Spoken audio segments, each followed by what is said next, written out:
You've heard it said that Paul calls homosexuality unnatural, an outcome of humanity turning its back on God. But I say to you, talk about missing the point entirely. This interpretation of Romans 1 is a classic missing the forest for the trees. When you zoom out from verses 26 and 27, you can discover what Paul's actually doing here. You see, the church in Rome had fractured along ethnic lines. They were coming apart with the Jewish Christians on one side and the Gentile Christians on the other. And so Paul wrote this letter pleading for them to find harmony and to live in peace. To do so, he began the letter with a kind of rhetorical device designed to expose the anti-Gentile prejudice buried deep within the hearts of the Jewish Christians. Paul's point was not that Gentiles were unnatural, deplorable sinners, but that the judgmental, holier-than-thou attitude of the Jewish Christians, that was the thing tearing the church apart. So there are a lot of half-truths in here, because he does get right that there is discussion about the relationship between Jew and Gentile in light of Christ, and in light of the Jewish bloodline and the fact that Gentiles were not of Jewish bloodline, but they're being grafted in, which is part of the whole discussion of the gospel as implications for the whole world throughout the book of Romans. However, he does discuss the issue of sin, which Romans 1 also outlines. You see, Romans 1 opens up with this greeting, where in part of this greeting, he does address what the gospel is, and he also addresses that this is for the Jewish people and for the Gentiles, and that he's writing to both people within this church. Now, the second part has this point where Paul is talking about how he wishes that he could come see the Roman church, and he's been excited to hear about their faith, and how he would long to help them grow and understand the gospel and living it out. And one of these does talks about is, yes, again, the topic of you want to kind of ignore. Like, you address it, but you also ignore it. He does get into the issue of what sin is.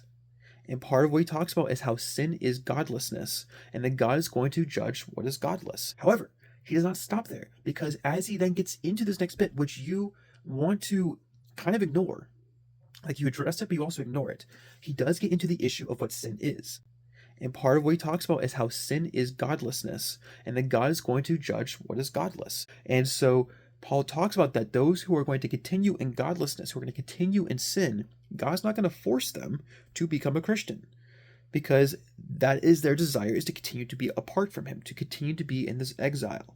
So they are going to be let off to go do that, and he therefore gives them up to sin. He lets them continue on to do that, and he's describing this event that they're seeing around him. One of the things that happens to be happening is the fact that you have women who are giving up their natural desires for men for unnatural desires with women, and same thing with men for men. They're burning and lustful desires for each other, not for the opposite sex, for people of the same sex. And Paul describes that this is an unnatural thing, and that what we're getting into here is that sin is godlessness and it is unnatural. Now, one of the examples he provides here is homosexual relations, but all sin is unnatural. All sin is against God's creative order. It is all chaos. It is all disruptive. It is all evil and wicked. All sexual immorality is bad. All things breaking the Ten Commandments is bad. If we think about like coveting, worshiping other gods, placing our trust in idols, giving up our duties, these things are against the Edenic ideal. They're against the creative order that God established things. And Paul is outlining that homosexuality is part of that. Now, does he use those exact words? No, but he is describing a very real event. And we can see that in the text, because you're right on one part that he does talk about the relationship between Jews and Gentiles in light of the gospel and what it means for them as Gentiles and as for Jews. But he also addresses the very fact that sin is godlessness, and the example he provides is one of homosexuality.